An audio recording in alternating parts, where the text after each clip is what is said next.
ये तत्कालीन प्रधानमंत्री ने किसी शिक्षण संस्थान की व्यवस्था नहीं की। अगर तुम्हारे पास कोई आंकड़ा हो तो बताइए कि अमुक जगह पर ना कहीं भी नहीं किया। ये सारी व्यवस्था ईसाई मिशनरियों को सौंप दिया। वे ईसाई मिशनरियाँ आप कहेंगे पेट्रोल डॉलर के बल पर, विदेशी पैसों के बल पर। बिल्कुल गलत बात है। पेट्रोल डॉलर नहीं, विदेशी पैसा नहीं, बल्कि तुम्हारे मठ मंदिरों के पैसों के बल पर, तुम्हारे मठ मंदिरों के पैसों के बल पर संविधान में कानून है। हिंदुओं के मठ मंदिरों में रिसीवर होगा। हिंदुओं से सिख को अलग किया गया, बुद्ध को बौद्ध को अलग किया गया, महाराज जी जैन को अलग किया गया। ऐसे बारीकी से, ऐसी सूक्ष्मता से किया गया अलग कि हमेशा ये कोई बात आए तो हिंदू आपस में लड़ जाएं, लड़ते रहें, कभी संगठित न हो पाएं। ये स्थिति रही। तो कहा हिंदुओं के मठ मंदिरों में रिसीवर होगा। रिसीवर का पैसा सरकारी कोष में जाएगा नहीं, जा रहा है। और वह पैसा 60% ईसाई मिशनरियों को दिया जाएगा। और अभी कुछ समय पहले आपने तिरुपति की चर्चा सुनी कि तिरुपति में लड्डू किससे बनाया जाता था? चर्बी की चर्चा सुनी। क्यों? ऐसा क्यों हुआ? क्योंकि इस अधिनियम के तहत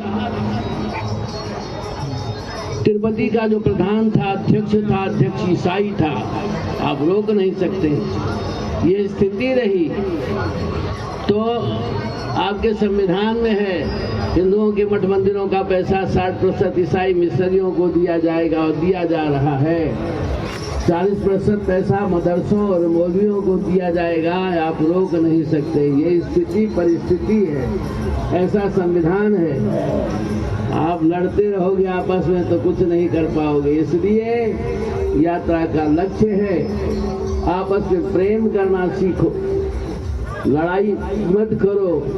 कहीं भेदभाव की बात वेद के किसी भी ऋचा में, किसी भी मंत्र में कहीं भी ऐसा नहीं लिखा है। अगर लिखा है तो आप बताइए।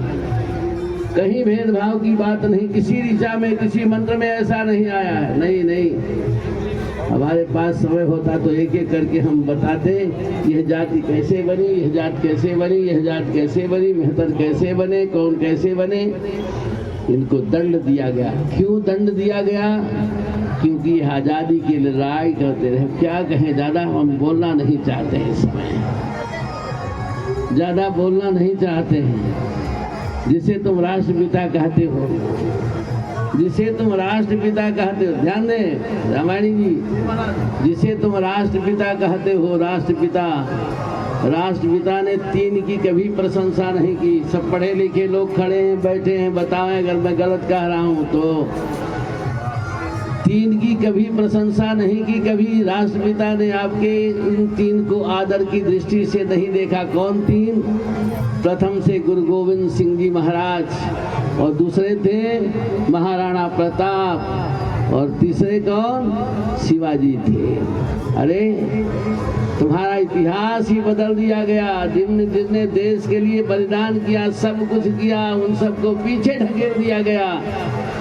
और जो अंग्रेजों के पिट्ठू थे, अंग्रेजों की चमचे थे, जिनने राष्ट्र के लिए कुछ नहीं किया, उनको सत्ता समझ दिया गया। वो सत्ता के हकदार हो गए। एक एक करके मैं बता सकता हूँ महाराज जी। ये स्थिति रही।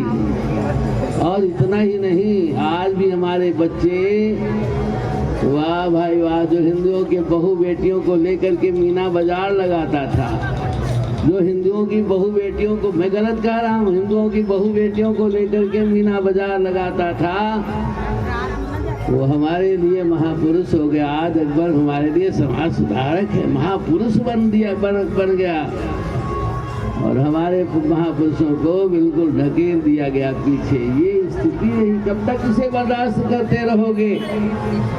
अगर राष्ट्र की रक्षा, धर्म की रक्षा, मठ मंदिरों की रक्षा करना चाहते हो तो सारे भेदभाव को भूल करके आइए भगवान श्री राम जी के आदर्श पर चलिए, संगठन बनाइए, भेदभाव को भूल जाइए। जब आप संगठित होंगे तो राष्ट्र भी संगठित होगा, अखंड होगा।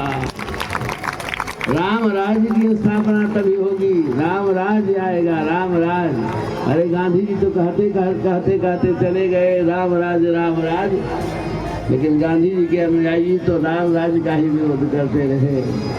इसलिए बस इतना ही आप लोगों से कहना है, प्रार्थना है, राष्ट्र की रक्षा करना हमारा पुनीत कर्तव्य होता है। राष्ट्र है तो हम हैं, हमारी अस्मिता है, हमारा धर्म कर्म पूजा पाठ सब कुछ है। जय सिया राम।